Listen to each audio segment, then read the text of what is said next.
네, 계속해서 보겠습니다. 네, 이미지 두 장이 있어요.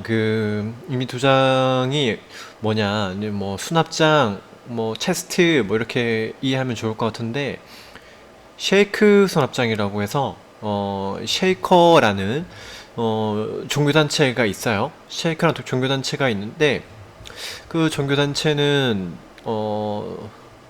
집단 생활을 하는 그런 종교단체인데, 기본적으로 그 농작물을 통해서 그런 수입원을 가졌고 검소하고 뭔가 검소하고 소박하고 담백한 그런 일상용품들을 본인들이 직접 그 단체 안에서 직접 제작을 했어요. 그런 분들이 만든 수납장이죠. 되게 단순해요. 선들이 장식적인 힘들이 많이 빠져 있고, 필요한 선들, 군더더기 없는 선들로만 해서, 되게 기능적으로 만든 수납장이에요. 어, 가구 역사하는 부분에서 좀 더 쉐이커 가구를 조금 더 보겠습니다. 네, 이렇게 넘어갈게요.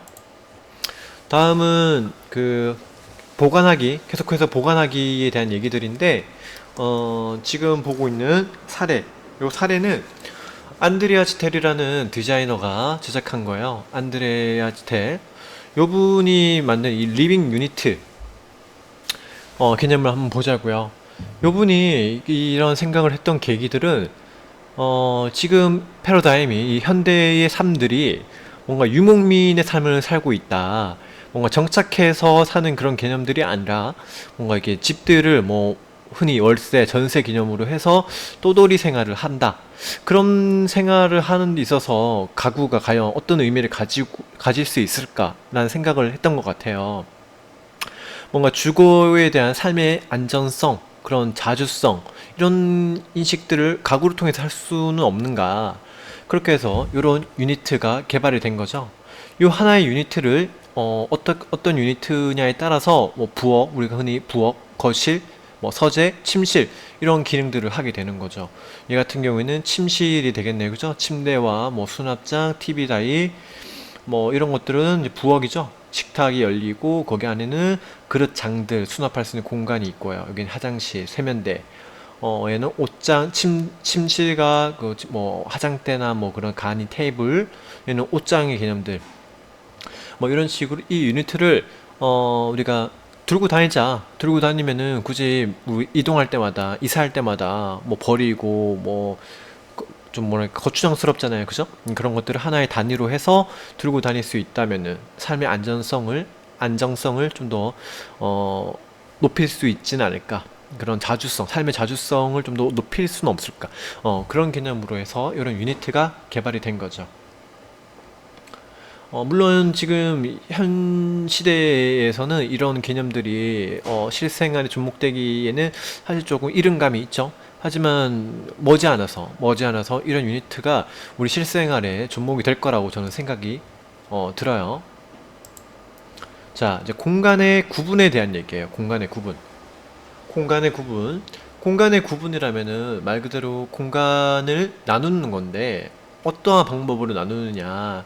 거기에 대해서 기능성, 어떤 역할을 할 것인가 그런 얘기들을 보자고요. 여기 이미지는 헤르만 밀러 회사, 가구를 만드는 밀러 회사예요. 액션 오피스라고 이제 사무실에 있는 가구들을 이제 제작을 했던 거죠.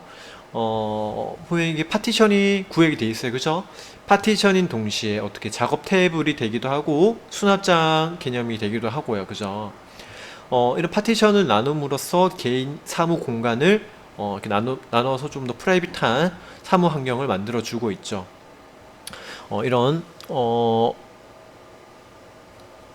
개인의 영역을 설정함에 따라서 아마 작업 효율이 많이 올라갔을 거라고 봅니다. 요걸 시작으로 해서 현대의 사무 공간이 많이 개선됐다라는 점. 뭐 크게 이렇게 공간이 있고요. 하나 더 볼게요. 하나 더 보면은 여기 있는 이미지는 엘렌 그레이라는 가구 디자이너죠. 그분이 만든 블록 스크린이에요. 블록 스크린. 공간을 구획을 하는데 일반 파티션의 개념을 조금 더 해석한 거죠. 공간과 공간을 나눌 때 어떠한 경계로, 어떠한 그 개방성으로 나누느냐 그런 문제예요.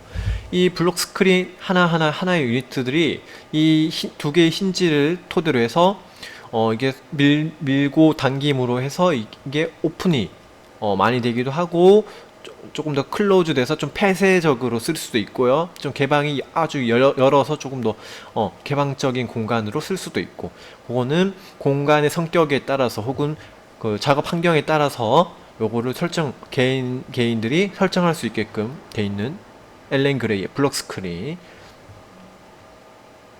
음.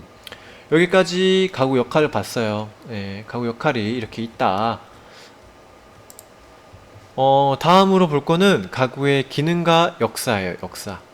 가구의 기능과 역사. 역사면 역사고 기능이면 기능이지. 이걸 한테 묶은 거는, 역사를 보면은 그 가구 하나하나가, 기능을 가지고 있어요. 뭐, 단순히 앉고 쉬고 그런 기능뿐만 아니라, 다른 사회적 맥락에서 그 기능을 인식할 수도 있는 부분이기 때문에, 좀 같이 보겠습니다. 요거는 이제 연표인데요. 어, 지금 일단은 의자를 베이스로 해서 제가 이제 고대부터 현대까지 어떤 변화가 있는지, 에 대해서 조금 볼 겁니다. 자, 고대 이집트 문명에서 시작되겠죠. 고대 이집트에서 시작을 해서 그리스, 로마 시대까지 이렇게 된 다음에 중세로 넘어가겠죠. 중세로 넘어가면은 비잔틴 문명이 있을 거고, 비잔틴 양식에서 로마네스크 양식으로 가고요. 거기서 고딕 양식으로 요걸 통틀어서 우리는 중세 시대라고 하죠. 이렇게 각각의 양식에 따라 당연히 디자인적인 특성이나 그런 양식적인 뭔가 특성들이 다 있을 거예요. 그죠? 고딕에서 르네상스로 넘어가고요. 르네상스에서 어떻게 바로크, 그리고 로코코로 넘어가게 되는 거예요. 요때까지는 양식주의 개념의 가구들이 이제 대다수를 이루게 돼요. 근데 요 이후로는 양식주의라기보다는 개개인의 디자이너가 나오는 거죠. 개개인의 디자인적인 성향이 강한 그런 가구들이 나오게 됩니다. 이제 로코코 시대와 물려가는 게 이제 신고전주의가 있는데 여기 나오진 않네요. 신고전주의 안에 치펜데일 뭐 아담이라는 그 사람이 있어요. 그런 사람들이 제작한 의자, 그런 성격이 어떻게 되는지 볼 거고요. 요 시기에 맞물려서 윈저 체어라는 이제 영국에서 처음 만들게 된 윈저 체어가 나오고, 좀 전에 조금 설명했죠. 쉐이커 교도 안에서 만들었던 가구가 하나의 트렌드가 되거든요. 그런 특성들을 좀 볼 거고요. 요것과 맞물려서 미셸 토넷이라는 디자이너가 있습니다. 되게 그 역사의 핵을 긋는 디자이너인데, 그분이 어떤 가구를 만들었는지 이런 얘기들을 같이 보게 될 거고요. 이렇게 보면은 여기 동시에 미술 공예 운동 뭐 이제 아르누보와 이제 맞물려서 가게 되는 이제 뭐 산업혁명 시대가 여기 있죠. 1900년 초, 30년 정도의 산업혁명 시대가 있어요. 요 시대 때 이제 아르누보라는 조금 뭔가 핸드메이드 개념으로 수공예에 대한 개념을 조금 더 어필할 필요가 있지 않느냐. 지금 너무 산업혁명 때문에 너무 상품, 가구 이런 것들이 너무 대량 생산이 되니까 디테일이나 완성도가 많이 떨어진다. 그런 개념이 아쉽다. 그래서 아르누보라는 운동을 통해서 조금 더 수공예적인 부분에 조금 신경을 써야겠다라는 생각에 이런 운동들이, 양식들이 나오게 되는 거죠. 아르누보가 끝나고 요거에서 이제 아르데코로 넘어갑니다. 아르데코가 넘어가고, 아르데코에서 바우하우스라는 개념 학교가 만들어지죠. 그 학교에서 만들어내는 그런 가구, 의자, 건축물들이 하나의 또 우리 역사의 핵을 긋죠. 우리 모더니즘이라는 양식 사조를 만들게 돼요. 그것을 시작하게 된 데스틸이라는, 네덜란드에서 시작한 데스틸이라는 건축 사조, 뭐 디자인 사조가 있어요. 그래서 데스틸 운동을 비롯해서 모더니즘이 더욱더 박차를 가하게 되는 거죠. 그리고 그 모더니즘이 이제 북유럽에서는 어떠냐, 미국에서는 어떠냐, 이탈리아, 유럽에서는 어떤지에 대해서 쭉 보게 될 겁니다. 그게 끝나면은 이제 뭐 포스트 모더니즘이라는 뭐 조금 더 재미있게 너무 단일된 선에서 조금 더 개인의 성향이 가미된 그런 성격들의 포스트 모더니즘이라는 사조를 가지고 디자인이 나타나게 되는 거예요. 그리고 이제 뭐 현대에는 이런 여러 가지 사조들이 뒤섞여서 가구들이 만들어지게 되는 거고요. 요 정도까지 이게 쭉 역사적 흐름을 간략하게 봤습니다. 요거는 이 연표는 외우고 있으면 더 좋고요. 정확하게 모르더라도 어느 정도 이런 느낌, 이런 성향이었지라는 정도는 우리가 디자인을 공부하는 사람이라면 꼭 알고 갔으면 합니다.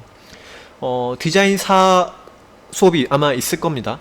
그 수업에서 더 디테일하게 수업을 하게 될 거예요. 저는 일단 가구에 국한돼서 얘기를 할 거고요.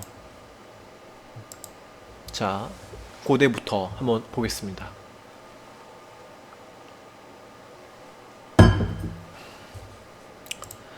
어, 고대를 보자고요. 자, 고대. 우리 뭐 이집트, 그리스, 로마 시대를 우리는 고대라고 얘기를 합니다. 그럼 고대 이 시대에는 가구가 어떤 기능을 했으며 어떤 역할을 했는지 한번 생각해 보자고요. 가구, 의자 이런 것들을 만들었던 배경이 있어요. 필요해서 만들었겠죠? 어떤 필요가 있었을까? 이집트 같은 경우에는 이 건의를 상징하기 위해서 의자가 만들어졌습니다. 누구의 건의겠어요? 왕의 건의겠죠? 일반 서민을 위한 건의는 아닐 거 아니야, 그죠? 왕의 건의를 살리기 위해서 이제 이런 옥자가 만들어지는데, 보다시피 어때요? 뭔가가 되게 장식이 돼 있고, 어, 엄청난 세공이 들어가 있어요. 보자고요. 일단 이 기본적인 틀은 나무예요. 나무에다가 금박을 입혔어요. 금박을 입히고 유리와 방해석, 돌의 종류예요. 유리와 방해석을 상감을 했다. 상감이라는 것은 나무에다가 새로운 나무를 박아 넣는다든지 이런 보석을 새겨서 넣는 것을 통틀어서 우리는 상감이라고 얘기를 합니다. 네 개의 다리에는 이런 사자 얼굴을 전면에 이렇게 세우고 있고, 이 발의 형태도 어때요? 사자발이죠. 뭔가 이런 것 통해서 이런 왕권에 대한 이런 건의를 상징을 하게끔 했습니다. 그리고 또 하나 눈여겨볼 거는 이렇게 자석이 생각보다 많이 높아요. 높다라는 것은, 솔직히 편하진 않죠? 편하게 하려고 높게 만든 건 아니에요. 어떻게? 건의를 더 높게 하기 위해서 여기 발 도둠판을 하나 만들어 놓고 그것을 밟고 의자에 앉는 거죠. 그런 식으로 내 건의와 지위를 높게 우러러 볼 수 있도록 이런 디자인들이 만들어진 거예요. 이 의자는 투탕카멘의 옥자라고 합니다. 계속해서 이집트입니다. 이집트에 나왔던 이 접이식 X자형 이 수틀은 조금 눈여겨볼 필요가 있는데, 잠깐만요. 이 투탕카멘 옥자, 이 의자의 이 기본 틀이 이제 우리가 의자라고 생각하는 이 기본적인 틀이 이때 처음 만들어진 거예요. 누가 봐도 의자죠? 자판이 있고 다리가 있고 다리와 다리를 잇는 하인방, 이 구조목들이 있는 거고 등받이가 있고요, 그죠? 팔걸이까지. 이런 기본적인 의자의 형태를 만들었던 것이 이제 투탕카멘 옥자라는 것. X자형 수툴이에요. 접이식이죠. 접이식 X자형 수툴인데, 이거 뭐, 위에 표범의 모피를 이렇게 얹혀서 자석의 그런 착석감을 만들어준 거고요. 마찬가지 되게 세공을 많이 했어요. 다리에는 이렇게 오리의 머리를 이렇게 새겨갖고 장식을 했고요. 프레임은 우리 흑단이라는 재료가 있습니다. 우리 나무의 물성 시간에 제가 흑단에 대해서 얘기를 드렸을 것 같아요. 엄청나게 단단한 나무예요. 밀도가 엄청나게 높고 튼튼하죠. 거기다가 이렇게 장식을 해서 이렇게 접이식 수틀을 만들었는데, 이 기본적인 X자 이런 스툴에서 근대 현대 디자이너들이 영감을 많이 받아서 이 형태를 가지고 디자인을 많이 하셨어요. 나중에 볼게요. 자, 그리고 그리스로 넘어가겠습니다. 그리스의 대표적인 의자는 이렇게 클리스모스라는 스타일의 의자가 있고요. 그리고 스로노스, 그리고 디프로스, 클리네. 이 네 가지 스타일의 의자가 나타나게 돼요. 이 클리스모스라는 의자라는 건 팔걸이가 없는 등받이 의자. 등받이가 있는데 팔걸이가 없다. 여기 이미지 세 컷이 있던데 이게 다 클리스모스 의자예요. 요거는 이 벽화를 가지고 우리가 유추해 볼 수 있는 거죠. 이 벽화를 통해서 어떤 형태였다. 그리고 이거 현대식으로 재해석해서 만든 거죠. 보면은 이 등받이가 공목이라고 하거든요. 나무를 구부릴 수 있는 거죠. 이미 이 시대에 나무를 구부려서 뭔가 이게 앉았을 때 등받이에 기댔을 때 착석감을 조금 더 편안하게 만들어지는 방식을 채택하고 있는 거죠. 그리고 이 다리, 이게 휘는 이 다리를 우리는 R자형 다리라고 합니다. 이런 R 형태의 이 다리가 이때 나타나게 되고요. 그리고 소재는 올리브, 가수, 가일나무, 삼나무, 침엽수, 흑단 이렇게 이런 소재를 가지고 특성에 맞게끔 나무의 물성에 맞게끔 뭐 단단한 나무들은 이렇게 다리빨로 쓰고 조금 연한 나무들은 이게 나무를 이렇게 휘어야 되니까 이런 데 쓰고 그랬다는 거죠. 자판 같은 경우에는 이런 가죽끈이라든지 삼배를 엮어서 이렇게 착석감을 만들어 준 거죠. 아무래도 이집트 때보다는 그리스가 조금 더 사용자의 그런 착석감을 고려를 했다. 이렇게 이해를 해주시면 될 것 같고요. 그리고 이 클리스모스 의자 같은 경우에는 영국의 리전시 양식이라고 있어요. 이제 그 고전을 가지고 새롭게 재해석을 해서 만들어내는 것을 이제 우리 리전시 양식이라고 합니다. 이런 의자에 영향을 줬다까지 알고 있으면 되고요. 스로노스는 등받이와 팔걸이가 있는 거예요. 아까는 클리스모스는 팔걸이가 없었죠. 얘는 팔걸이가 있는 거고요. 이 어원은 이제 옥자, 왕권을 의미하고 있어요. 스로노스가 그리스어겠죠. 디프로스는 스툴, 우리가 알고 있는 등받이와 팔걸이가 없는 다리가 4개인 의자, 스툴이죠. 이거는 우리 일반 시민들도 사용했다고 합니다. 이런 스툴 같은 경우에는 이제 편의성보다는 실용성이 강하겠죠. 이동이 가능했을 거고, 이동이 가능하려면 가벼워야겠죠. 경량성을 가지고 있고, 그리고 옮겨 다니면서 필요에 의해서 썼다는 거죠. 그 다음 클리네. 이건 좀 클리네라는 얘는 조금 재미있는데 그리스어로 눕는다라는 의미예요. 어원이. 이 눕는다라는 이 클리네는 그리스보다는 이제 로마에서 더 많이 쓰긴 했는데 그리스 시대에 이미 나왔다라는 거. 누워서 살짝 누워서 보면 우리 그리스의 그 영화 보면은 그 뭐야 왕이라든지 높은 상위 계급이 누워서 포도알 몇 개 먹으면서 와인 좀 먹으면서 이렇게 영영하고 뭐 그런 것들 토론하고 뭐 그런 거 있죠.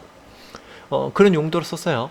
침대와 식탁용, 뭐 의자, 뭐 안락 의자 이렇게 썼다라고 합니다. 네. 자, 다음 로마를 볼게요. 로마는 그리스랑 그 개념이 비슷해요. 그리스의 그런 발달된 문화, 그런 예술 문화를 계승을 했어요. 계승을 했고 조금 차이가 있다라고 보는 거는 그리스 시대의 가구들이 조금 더 담백하고 우아한 반면에 로마 시대의 가구는 조금 더 투박하고 듬직한 느낌. 어, 그리고 장식이 많아요. 되게 뭔가 호화로운 생활을 즐겼죠. 로마 시대 때는. 그래서 그런 호화로움을 이제 장식으로 많이 표현을 했다. 그리스 시대와 같은 맥락을 가지는 이 카테드라, 솔리움, 미셀리움, 셀라쿨롤리스 이 의자가 있는데요. 같은 맥락을 가져요. 여기 그리스랑 클리스모스, 스로노스, 디프로스, 클리네랑 카테드라가 클리스모스 의자라고 보시면 돼요. 팔걸이가 없는 등받이 의자. 요건데 요 의자를 보면은 그런 우아함이라든지 그런 것들은 많이 사라졌고요. 뭔가 그 알라인의 이런 개성도 많이 죽었고 조금 더 이게 투박해요. 디자인 자체가. 이 솔리움, 옥자죠. 옥자. 팔걸이가 있다라는 이 솔리움은 장식이 정말 화려하죠? 예, 뭐 누가 봐도 신분이 엄청 높은 분들이 앉았을 것 같은 느낌이에요. 실제로 그렇고요. 비셀리움, 스툴이죠, 스툴. 우리가 알고 있는 그런 스툴하고는 좀 많이 가하죠, 장식들이. 뭐 원로원 의원이나 집정관이 앉았다고 합니다. 권위를 상징했고요. 이 지위에 따라서 좌석의 높이가 많이 달라졌다고 해요. 그리고 셀라 크롤리스는 아까 그리스의 클리네랑 똑같은 맥락을 가지는데, 죄송해요. 이거는 셀라 크롤리스가 아니고 렉투스. 셀라 크롤리스는 접이식 수트를 얘기하는 거고, 접이식 수트를 보면은 이렇게 X자 형태. 뭐 우리 굳이 따지면 이 이집트랑 비교를 했을 때 어때요? 조금 더 심플하죠? 이집트 때보다 선이 좀 직선적인 힘들이 강하고, 어, 뭐 이런 로마의 범판사라든지 그런 분들이 앉았다고 합니다. 철제 다리에 금은박을 장식을 했고요. 이런 것들이 어떻게 나중에 뭐 미스 반데오르라는 디자이너 건축가가 만든 바르셀로나 체어의 모티브가 됐다고 얘기를 해요. 렉투스, 아까 그리스의 클리네랑 같은 개념의 의자인데, 되게 편안하게 앉아있죠. 이렇게 앉아서 포도 하나 먹으면서 어, 음식과 술을 즐기면서 다양한 목적으로 썼다고 합니다. 이렇게 거만하게 앉아서 뭔가 얘기를 한다라는 건 그만큼 지위가 높다라고 우리가 생각할 수가 있을 거예요. 그죠? 렉투스라고 합니다. 네, 중세로 넘어갈게요.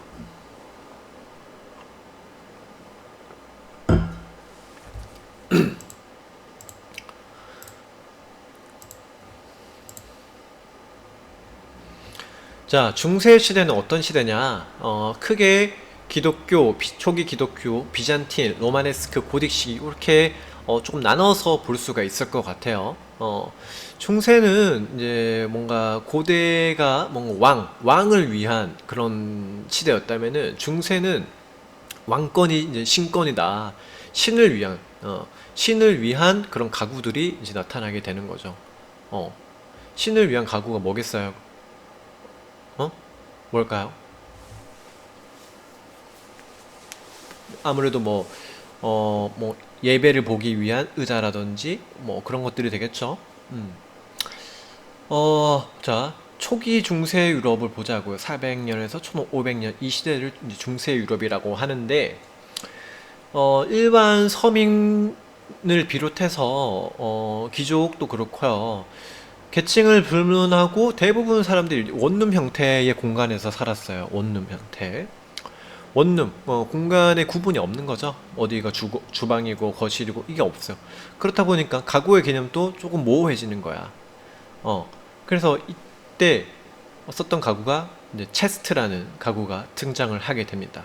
체스트라는 거는 이 이런 직육면체의 박스죠. 박스에 수납 공간이 앞에 있는 거고요. 그죠? 수납 공간이 있고 위에는 그냥 비어져 있는 테이블 상판이 되는 거야. 그럼 요거를 아래쪽에서는 수납을 할 수 있도록 썼고 위에서는 테이블 뭐 밥을 먹거나 뭐 그렇게 썼고요. 의자로 걸터 앉아 쓰기도 했고 뭐 침대로도 썼대요. 그래서 딱히 가구라 할 만한 것이 없었다고 보면 되죠. 이 체스트 하나를 가지고 다양한 기능들이 내포돼 있었던 거죠. 그리고 발전을 하게 된 것도 결국 이 체스트 안에서 조금씩 발전을 하게 된 거예요. 나중에 중세 후기로 가면은 이 체스트에서 팔걸이가 있는 하이백 의자가 나타나게 돼요. 요 하이백 의자. 이런 부분들도 조금 재미가 있어요. 이런 발전을 했다. 이렇게 요 박스 안에서 이런 디자인 프로세스들이 발전하듯이 이렇게 확장이 됐다. 이렇게 알면 좋을 것 같고요. 자, 비잔틴 양식을 한번 볼게요. 비잔틴 양식. 로마가 분열이 됐죠. 동로마, 소로마 이렇게 분단이 됐단 말이죠. 이 동로마는 이 비잔틴 제국의 이제 수도를 두고 이제 발전을 하게 되는데 그걸 중심으로 이제 전파됐던 게 이제 비잔틴 양식이죠. 동쪽에 있으니까 아무래도 아시아, 중동과 아시아에 인접해 있었어요. 그래서 그런 기질의 영향을 받아서 아시아의 느낌, 그런 오리엔트의 그런 풍미들이 가미된 디자인들이 많이 나타나게 돼요. 이 막시미아누스 옥자도 보면은 기본적 뼈대는 나무고요. 나무 안에 이런 상하 조각들로 이렇게 덮여 있어요. 뭐 등받이가 큼지막하고 자구도 되게 높고요. 이런 이제 세공을 이렇게 많이 넣었는데, 이런데 옥자 전면에는 뭐 동양풍 동물이나 새, 포도상초 무늬 이런 것들이 이제 오리엔트의 그런 느낌들이 가미된 거죠. 그런 것들을 조각을 했고, 이런 정면에는 이제 성자의 모습들을 부조로 이게 새겨 넣었어요. 신을 위한 의자라는 게 결국 이런 개념이 되는 거죠. 다음 로마네스크. 제가 많은 가구를 보여드리지는 못해요. 조금 한두 개씩 이제 볼 건데, 자, 로마네스크는 어떤 시대였죠? 이때는 전쟁이 정말 빈번했던 시기죠. 서유럽 쪽으로 전파를 이제 했다고 하는데, 딱히 그럴듯한 가구가 많이 만들어지지 못했어요. 아마 경제적인 상황이 안 좋으니까 이런 예술 쪽, 건축 쪽, 뭐 이런 통틀어서 예술을 얘기를 하는데, 이런 예술 문화가 많이 올라가진 않았죠.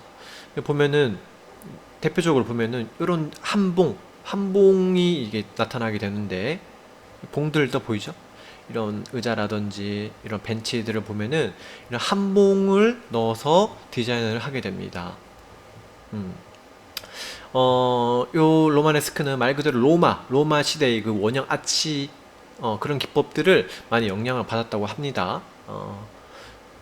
어, 그리고, 예, 뭐, 그 정도의 선에서 보고 넘어가자고요, 로마네스크는.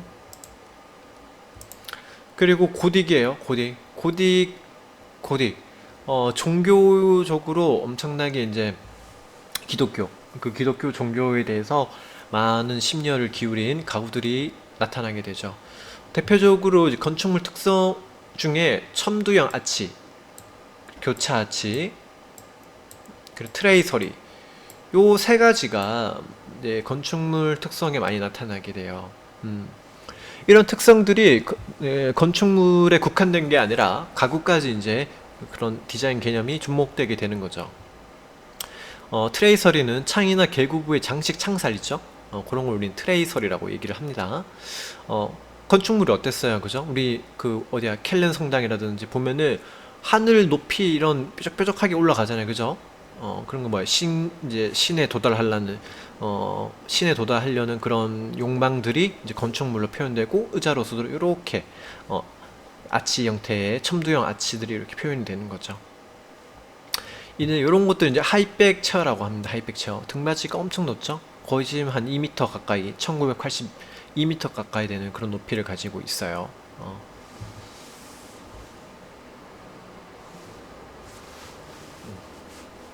이런 디자인적 특성들이 접목이 된 의자들이 기독교 고딕 시대에 나타나게 된다고 보면 됩니다. 그래서 이제 이 고딕이라는 이 양식 자체가 프랑스를 중심으로 해서 다양한 그 유럽 지역에 전파가 되는데, 뭐 이런 체스트 스툴이라든지 이건 뭐 영국에서 만들어졌고요. 뭐 이런 슬래브 앤 스툴 이런 스툴도 많이 만들어졌는데, 이 체스트 스툴 같은 경우에는 우리 체스트 있죠. 거기서 확장된 개념이라는 것을 딱 봐도 알 수가 있어요. 이런 그 뭐 이런 뭐랄까 장식들은 뭐 로마 시민에 대한 얼굴을 이렇게 장식으로 놓기도 했다고 하네요.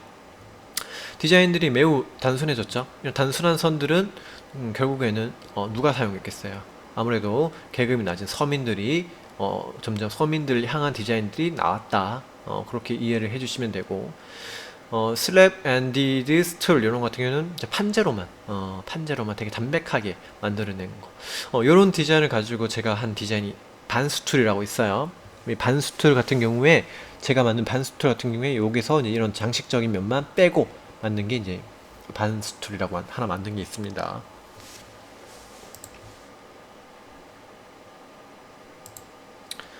자, 르네상스로 넘어가겠습니다. 30분이 넘어가고 있는데 조금 몰아서 한번 해보도록 하겠습니다.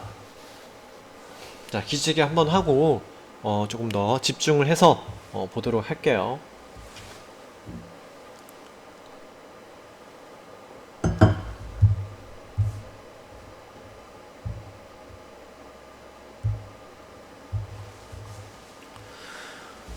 이 르네상스 시대는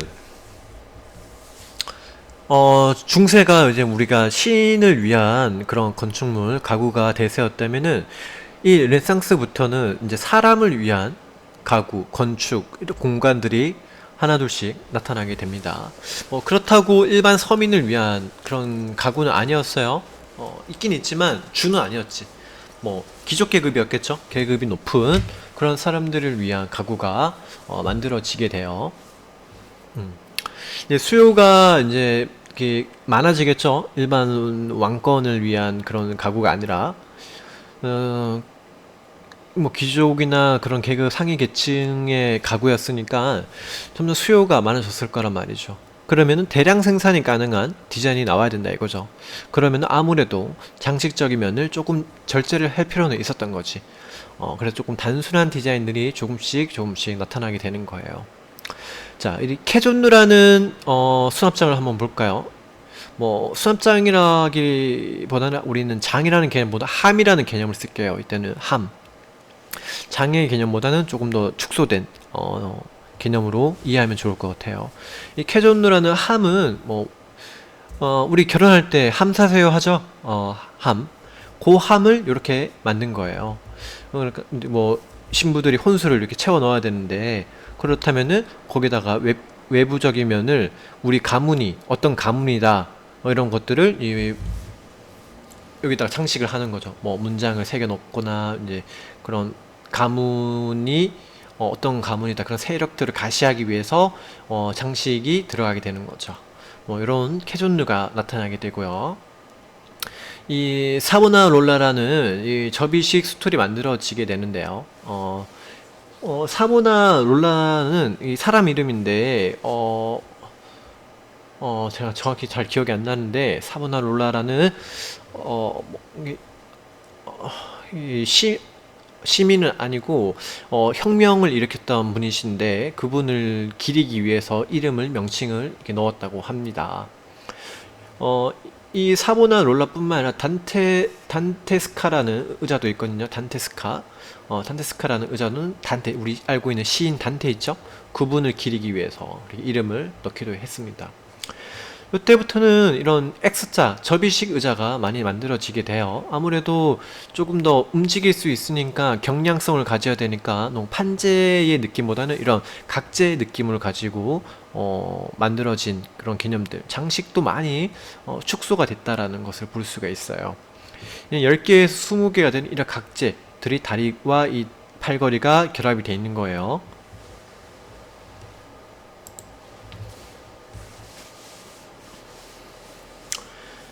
그리고 사이드 체어인데 이런 스가벨로 판체토라는 의자가 나타나게 돼요.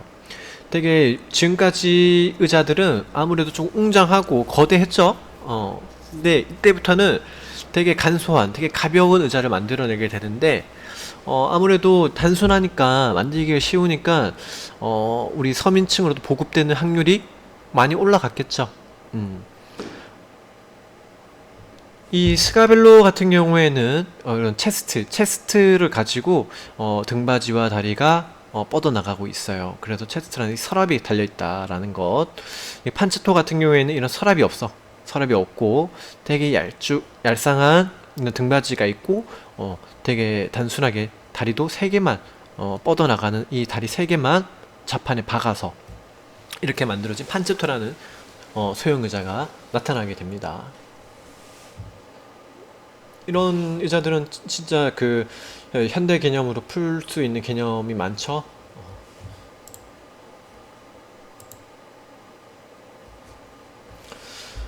다음 이제 카사판카 카케투아르라는 의자가 나타나게 되는데 이 카사판카 같은 경우에는 카소네라는 단어와 판카라는 단어의 합성어예요. 합성어.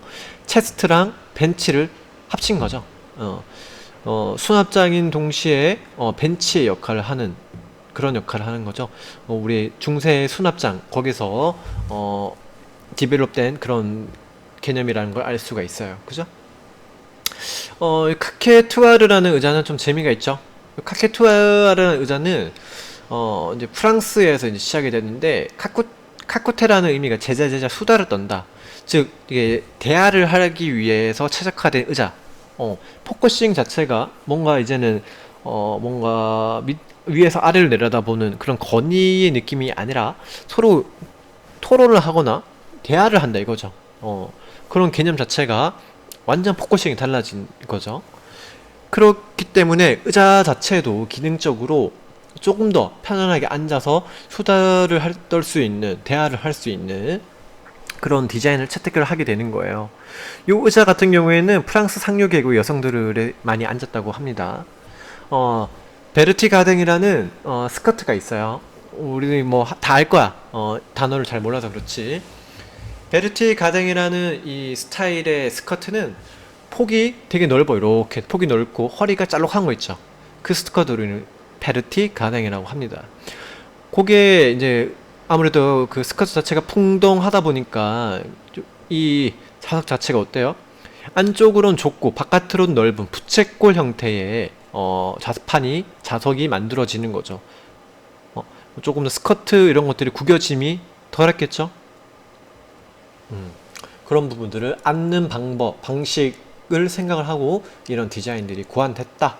그렇게 알고 가시면 좋겠습니다. 카케투아르라고 합니다.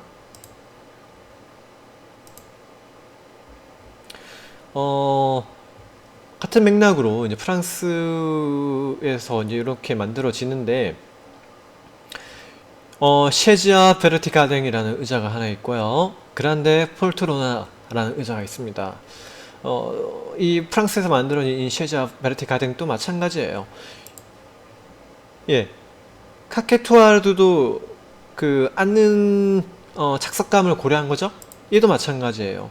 이때부터는 이제 자판과 등받이에 솜을 넣었어.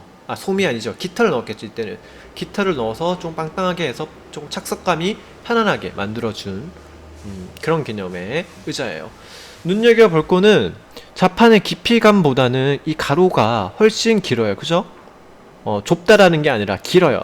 길기 때문에 베르티 가댕이라는 우리 스타일의 옷 있었죠. 스커트. 그런 것들이 아무래도 조금 더 편안하게 앉을 수 있는 개념이 되었겠죠. 옆에 좀 구속받는 그런 것들이 없으니까 그런 실루엣들이 자연스럽게 떨어질 수 있게끔 있는 거죠. 이탈리아에서 만들어진 그란데 폴트로나도 보면은 이런 자판이나 등받이에 이런 쿠션감을 만들어주기 위해서 깃털이나 뭐 새 깃털을 넣어서 이제 벨벳 천으로 묶어갖고 이 쿠션감을 했다. 그래서 착석감을 고려를 했다라는 것을 좀 볼 수가 있습니다. 르네상스에서 이제 바로크로 넘어가죠. 바로크는 어떤 시대냐? 네, 르네상스는 이제 사람을 위한 포커싱이 사람을 위한 디자인들이 나왔다고 생각하면 되는데 이 바로크는 사람을 위한 건데 이제 사람을 위한 그런 것들을 이제 디자인을 하다 보니까 수공예적인 그런 힘들이 많이 가미가 되는 게 시작하는 거예요. 그래서 의미론적으로는 기괴하다, 울퉁불퉁하다라는 의미를 가지고 있는데, 즉 장식과 곡선이 엄청나게 많다라고 생각하시면 돼요. 이탈리아의 바로크를 한번 볼까요? 이탈리아의 바로크는 뭔가 동물과 잎 이런 것들을 이제 가감하게 표현을 하는데, 이제 뭐 그걸 조각으로 표현하든가 뭐 그리던가 하는데, 그런 것들을 우리는 이제 데포르메라는 방식이 있어요. 해아나 조각 등에서 소재의 자연스러운 형태를 변형하는 것, 뭐 이런 맥락이지 않을까요? 이런 잎의 모양들을 이렇게 등받이 쿠션에다가 표현을 한다든지, 그죠? 이런 것들을 보면 조각적인 부분을 이렇게 되게 세밀한 조각들을 세공해서 넣었겠죠. 이런 것들이 이제 이탈리아에서 나타났던 그 바로크 시대의 의자들, 그런 개념들이라고 보시면 될 것 같습니다. 프랑스를 한번 볼게요.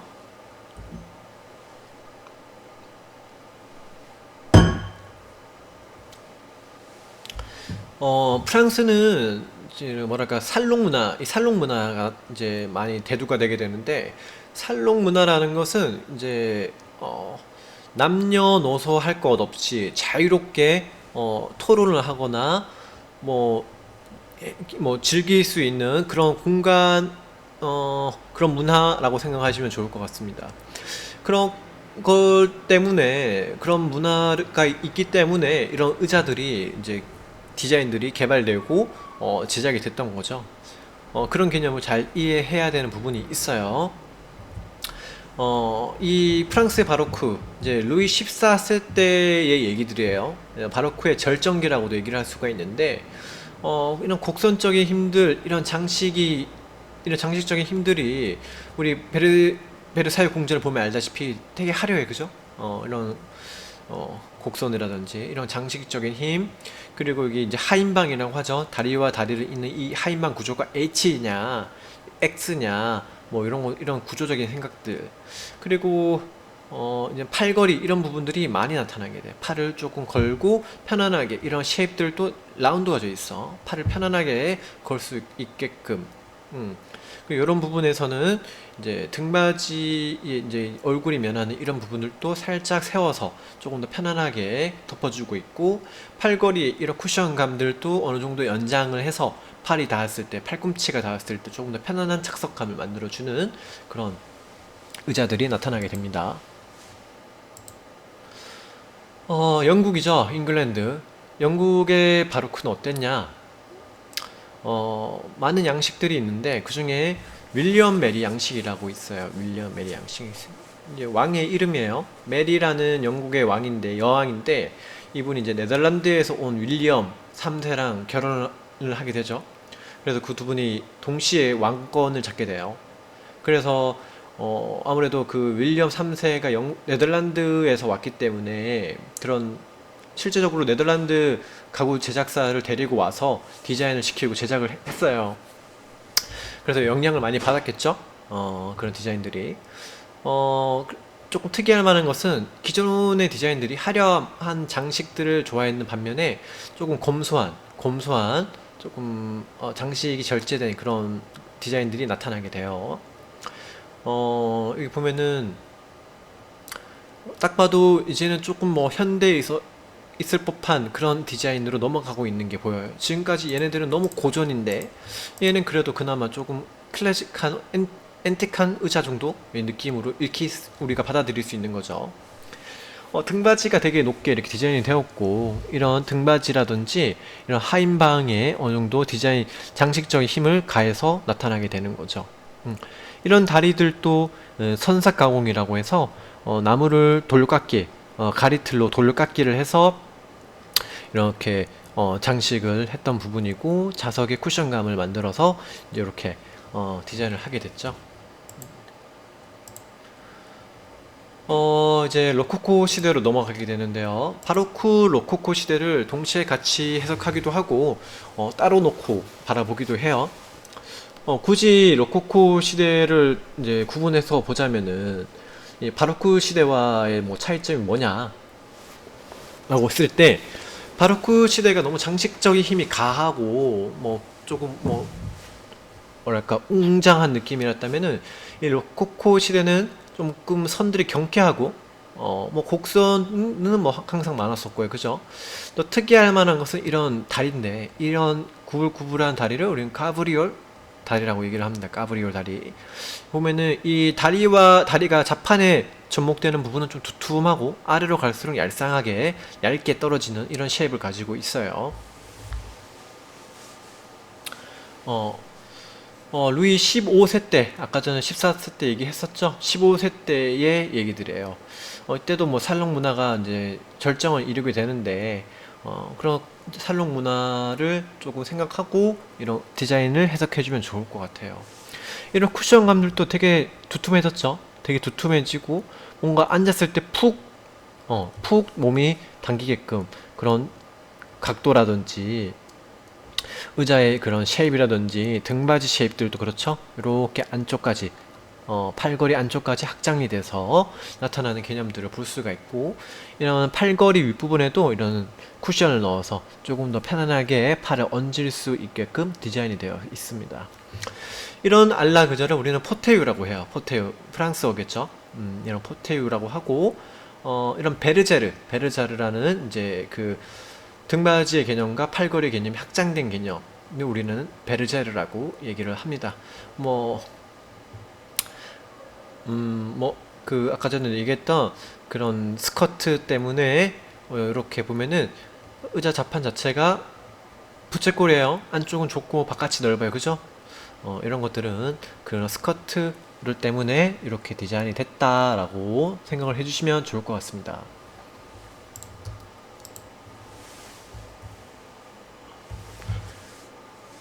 바로크 로코코에 이어서 신고전주의가 만들어지는데, 루이 16세, 16세 때 일어났던 그런 양식 사주가 되겠죠?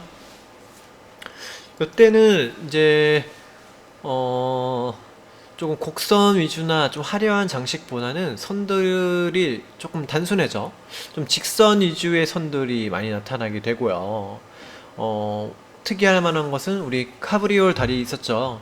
이런 것들이 조금 많이 꺾이는 것이 아니라 조금 더 수직으로 떨어지는 그런 선들을 취하고 있어요. 그러니까 어떻게 돼? 느낌 자체가 분위기가 조금 더 경쾌해지고 산뜻한 느낌이 들겠죠? 요거는 이제 셰자 브로라고 하는 집무용 책상 의자라고 합니다. 브로가 여기 브로가 집무실이란 뜻일 거예요. 그래서 셰자 브로. 특이할 만한 것은 이 구조인데, 이 구조가 좀 신기하죠? 다리 구조가. 다리가 여기 중간 중심이 되는 이 부분에 툭 튀어나와 있어. 우리가 생각하는 그 의자를 90도 돌려버린 거잖아. 그죠? 90도. 그러니까 어때요? 우리 허벅지가 닿는 이 자판에 닿는 허벅지가 있잖아요. 그죠? 그 허벅지가 덜 닿겠죠? 이 자판에. 어, 자세가 조금 더 편안하게 앉을 수 있다라는 개념. 그 개념을 조금 이해해 주시면 좋을 것 같습니다. 착석감을 고려했다. 그리고 셰즈 부하유주라는 직역하면 엿보는 의자라고 얘기를 하는데요. 살롱 문화가 대두되니까 뭐 우리 토론만 했겠어요? 게임도 하고 카드 게임도 하고 뭐 놀이를 했을 거 아니야. 요 그림과 똑같이 아마 그런 상황들이 벌어졌을 거라고 보는데, 간전을 하는 거야. 게임을 하면 뒤에서 간전을 하는 사람이 있는 거죠. 엿보는 거죠. 이런 것을 이제 사람이 노는 그런 행위들을 디자인으로 이끌어낸 거예요. 그렇게 해서 이게 자판이 있고 등받이가 이렇게 올라가서 꺾여 있는 이 뒤에 사람이 팔을 갤 수 있는 그런 장치가 하나 더 추가됐다라는 거. 셰즈 부하유주라는 의자입니다.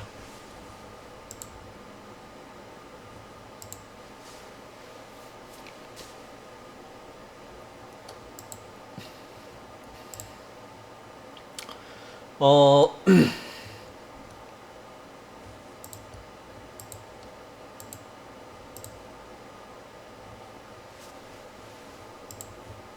음. 영국의 로코코인데요. 영국의 로코코. 이 로코코라는 게 뭐 지금 프랑스에서는 지금 신고전주의로 넘어가는데, 영국에서는 아직 로코코 양식이 그 시대에 풍미됐던 거죠. 키넨 양식의 의자라고 하는데요. 키넨 양식을 보면은 아까 전에 우리 윌리엄 메리라는 그 양식을 봤었어요. 그죠? 이 양식과 같이 키넨 양식과 윌리엄 메리 양식을 우리는 그 앵글로 더치 양식으로 함께 읽습니다. 앵글로 더치 양식. 네덜란드의 영향을 강하게 받았다고 제가 말씀을 드렸습니다. 요 시대 때는 그 윌리엄이라는 그 왕 때문에 네덜란드랑 무역이 활발하게 일어났어요. 그러다 보니까 무역이 활발하니까 상업을 하는 그런 중간 계층 계급의 신분들의 그런 생활 수준들이 많이 올라가게 됐던 거죠. 뭐 변호사라도 또 있고요. 뭐 판사, 의사 그런 중상 계급들이 생활 수준이 많이 올라가게 됐던 거예요. 경제적으로 매우 안정적인 그런 시대라고 볼 수 있습니다. 특이할 만한 것은 키넨 양식의 디자인에 특이할 만한 것은 이 등받이 부분인데요. 이 등받이 부분에 이런 꽃병 모양을 가지고 이렇게 디자인을 했다고 합니다. 그리고 이 꽃병 모양의 등받이가 살짝 쉐입이 구부러져 있어. 구부러져 있단 말이지. 이런 것들은 착석감을 고려했다라고 우리는 인지를 할 수가 있을 것 같습니다. 계속해서 영국인데요. 이런 킨의 양식이 이제 조금 더 이제 끝나고 이 킨의 양식 끝나고 이제 조지 이제 왕조가 시작이 돼요. 조지 왕조, 조지 1세부터 4세까지 네, 조지 1세부터 4세대까지를 통틀어 우리는 조지 왕조라고 해서 이렇게 1820년까지는 조지 왕조 양식이라고 읽을 수가 있어요. 이때부터는 이 시대부터는 물론 뭐 로코코 영향과 신고전주의 영향을 받았지만 이때 조금 큰 혁명이라 명예혁명이라고 다 알죠? 명예혁명이 일어나요. 뭐 실질적인 뭐 전투 뭐 피를 흘리는 그런 싸움이 아니라서 명예혁명이라고 얘기를 해요. 그 전 왕권 자체가 별로 좋지 않았대요. 별로 좋지 않아서 그 왕권을 몰아내기 위해서 벌어졌던 운동인 거죠. 그래서 그 운동, 명예혁명을 거치고 뭔가 시민들이 조금 더 평화롭게 살 수 있는 그런 그 시대가 온 거죠. 그래서 상공업이 발달하고 이제 뭐 18세기 산업혁명까지는 이렇게 이어지는데 그럼으로써 어떻게 돼? 사람들이 생활 수준들이 점점 계층이 내려가게 되고 그 내려가는 그 계층들이 어때요? 조금 더 부유하게 살 수 있는 그런 생활 바탕이 만들어지게 된 거죠. 그럼으로써 어때요? 가구 수요도 급증할 수밖에 없는 거죠. 그 와중에 토마스 치펀델이라는 이제 디자이너가 나타나게 됩니다. 이때부터는 이제 디자이너가 나타나게 돼요. 그 전까지는 무슨 로코코, 바로크 뭐 큰 사조로 이렇게 읽혔었는데 지금부터는 이제 디자이너가 나타난다 이거죠. 되게 달라요. 누구가 만들었다 이름이 나타나는 것은 되게 다른 거죠. 이 조지 왕조 안에서 이런 세분화된 양식들이 나타나게 되는 거예요. 이 토마스 치펀델이라는 분이 이제 역사의 핵을 그었던 부분인데 이분이 가구를 만들기도 전에 가구 지침서란 책을 간행을 하게 됩니다. 그 가구 지침서에는 가구의 다양한 디자인들이 이제 일목요연하게 이제 그려서 이런 디자인의 가구가 있습니다. 이제 소개를 하는 거죠. 소비자들은 그걸 보고 요거를 이제 주문을 하는 거예요. 저 요거 만들어 주세요 하면은 그거를 가지고 이제 제작을 하게 되는 거죠. 되게 가도기지 시점이라 얘기를 하고 있어요. 귀족 사회에서 중상층으로 확대되는. 그런 부분들을 이제 이런 토마스 치펀델이라는 분이 아마 앞장서서 했던 거지 않을까라는 생각이 들고요. 그분이 만들었던 이제 제작했던 디자인했던 의자들이 이제 이런 의자예요. 이제 사이드 체어인데 팔걸이가 없는 사이드 체어인데 키넨 양식의 영향을 받았던 이런 사이드 체어도 있고요. 고딕 양식의 영향을 받은 사이드 체어도 있습니다. 중국풍의 영향을 받은 이런 사이드 체어도 있고요. 각각의 특성을 얘기는 했죠. 키넨 양식 뭐라 했죠? 이 등받이에 이런 꽃병 모양을 투각화시켜서 이렇게 얘기를 했고 또 하나 특이할 만한 것은 이런 고양이 다리 형태를 이제 이렇게 표현을 했던 부분인 거고 고딕 양식에서는 첨두형 아치 있었죠. 그런 아치의 모양을 이렇게 표현을 했다. 그리고 뭐 중국풍은 이런 격자, 번개 무늬라고 얘기를 하는데 이런 격자 무늬와 번개 무늬를 이렇게 써서 격자 무늬랑 번개 무늬는 이런 다리 쪽에 표현을 했어요. 이렇게 해서 중국풍의 사이드 체어도 만들어진 게 된 거죠. 소비자들에게 선택을 하게 했다는 것은 되게 센세이션한 그런 조금 충격이었던 거죠.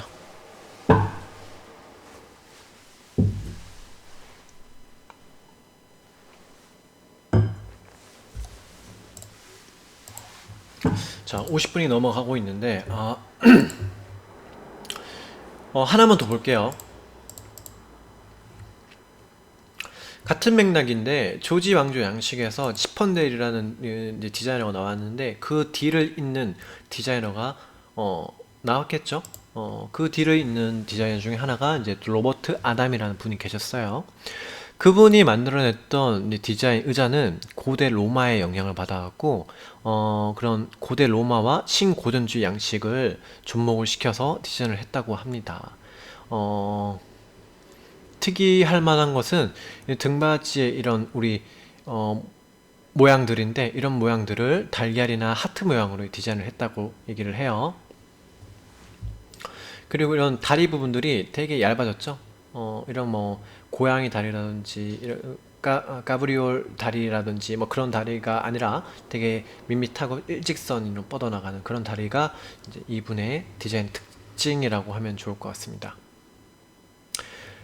그 뒤를 이어서 조지 해플화이트라는 디자이너가 나타나는데 그분의 디자인 특성 중에 하나가 이제 점점 보면은 다리가 얇아지고 있어요. 다리가 되게 얇아졌다는 것은 경량화, 가벼워졌다, 가구가 가벼워졌다라는 걸 볼 수가 있고, 또 특이할 만한 것은 요건데, 이 모양이 방패 모양이에요. 그죠? 이 방패 모양의 등받이가 이분의 좀 트레이드마크가 됐던 거죠. 그리고 보면은 이 다리 끝이 돌출 가공이 되어 있어요. 이런 부분들이 또 특이할 만하고요. 다음으로는 토마스 시아라턴이라는 디자이너가 있었는데 이분은 이제 그 아담이라든지 헤플라이트 디자인을 신고전주의랑 이제 접목을 해서 신고전주의가 우리 직선을 되게 많이 사용했다고 얘기를 했었어요. 그죠? 직선을 이렇게 디자인에 접목시켜서 등받이라든지 다리의 쉐입이라든지 그런 것들을 표현을 했던 거죠. 그렇게 해서 조지 왕조 양식이라고 통틀어서 얘기를 할 수 있습니다.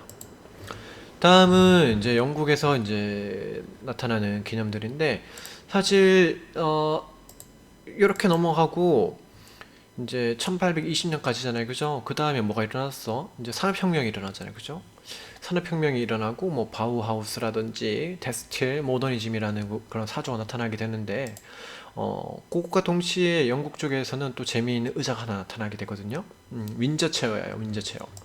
이 윈저 체어가 미국에도 전파가 되기도 하고, 쉐이커 디자인에 대한 얘기들도 더 이제 나타나게 되고, 이제 근대 산업혁명이 있는 빅토리아 시대, 이 시대 때부터는 더욱더 박차를 가게 되는 거죠. 어떤 박차? 대량 생산화. 그렇게 해서 쭉쭉 나타나게 되는데, 일단은 오늘 수업은 윈저 체어, 조지 왕조 양식까지만 이렇게 얘기를 하고자 합니다. 이렇게 얘기를 하고요. 수업은 여기까지입니다. 수업은 여기까지고 과제 하나 나갈 거예요. 과제 하나 나가는데 마찬가지예요. 영상 하나 제가 과제에다 업로드 시킬 건데 그 과제를 보시고 감상문을 하나 제출해 주시는 게 좋을 것 같습니다. 그게 아마 조금 여러분들이 부담 없이 할 수 있는 과제물이지 않을까 라는 생각에 그렇게 하는 거니까 조금 이해를 좀 부탁드릴게요. 과제 카테고리에 올려드릴게요. 이 과제 카테고리 올려놨던 거 아시죠? 지금 보니까 8명 제출했네요. 우리 1차 과제물인데 대상자 수는 16명인데 8명만 제출했어. 4월 1일까지야. 얼마 안 남았죠? 미리미리 좀 제출을 할 수 있도록 부탁드릴게요. 이렇게 늦어버리면은 이 과제물 자체도 우리 뭐랬어요? 출석에 영향을 받는다고 얘기를 드렸습니다. 분명히.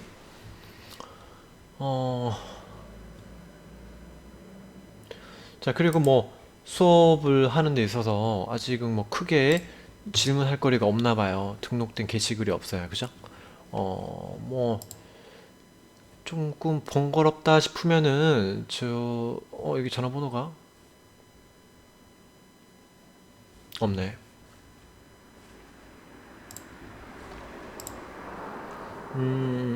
잠시만요. 제 전화번호가 010, 네, 이렇게 있어요. 이렇게 있는데, 어, 편안하게 문자로 뭐 질문 사항이라든지 건의 사항이라든지 그런 부분들을 이렇게 문자를 보내주시면 제가 좀 응대를 해드리도록 할게요. 음. 혹은 우리 인스타 하시잖아요, 그죠? 인스타 제 아이디 알죠?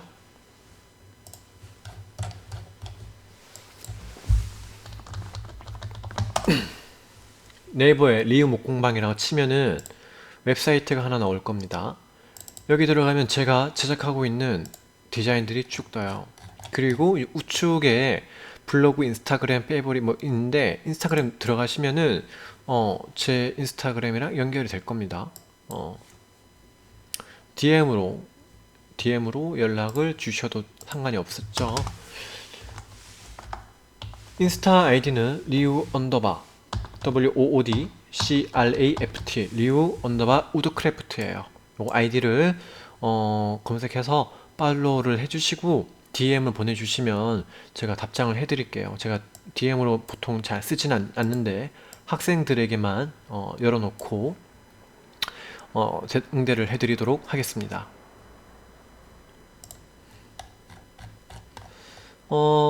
다음 주 3주차도 마찬가지 이렇게 비대면 수업을 진행을 해야 될 것 같습니다. 진행을 하는데 오늘과 똑같이 이제 가구의 역사에 대한 얘기를 좀 더 할 것 같고요. 이론적인 부분, 가구의 분류에 대한 얘기도 조금 더 해야 될 부분인 것 같고요. 그런 얘기를 하고 4주차에도 진행이 된다면은 4주차에는 한국 전통 가구에 대해서 얘기를 더 진행을 할 것 같습니다. 일단 우리가 이론에 대한 얘기들을 우리가 거짓 한 30% 정도는 이론 얘기가 있어요. 그죠? 그런 얘기들을 비대면 강의니까 어차피 실기는 할 수 없죠. 몰아서 이런 얘기들을 몰아서 하자고요. 그리고 우리 만나서는 이제 실기에 대한 얘기들을 하면서 그렇게 시간을 같이 보내면 되지 않을까 생각이 들고요. 과제물이 제 수업뿐만 아니라 엄청 많을 거라고 저는 생각을 하고 있거든요. 모든 수업이 지금 과제물이 나가고 있죠. 어떡하겠어요. 지금 상황이 이런 걸. 그러니까 일단은 조금 덜 부담되는 선에서 제가 같이 과제를 제출하는 걸로 하겠습니다. 질문사항은 아까 전 그렇게 해주시면 좋을 것 같고요. 혹시나 제가 공지사항이 있다면은 메시지로 여러분들에게 보내도록 하겠습니다. 됐죠? 네. 그럼 수업 마치도록 하고요. 다음 주 4월 6일 날, 4월 8일 날 보도록 하겠습니다. 금요일 수업은 4월 10일이 되겠죠? 네. 그럼 다음 시간에 뵙겠습니다. 수고 많았습니다.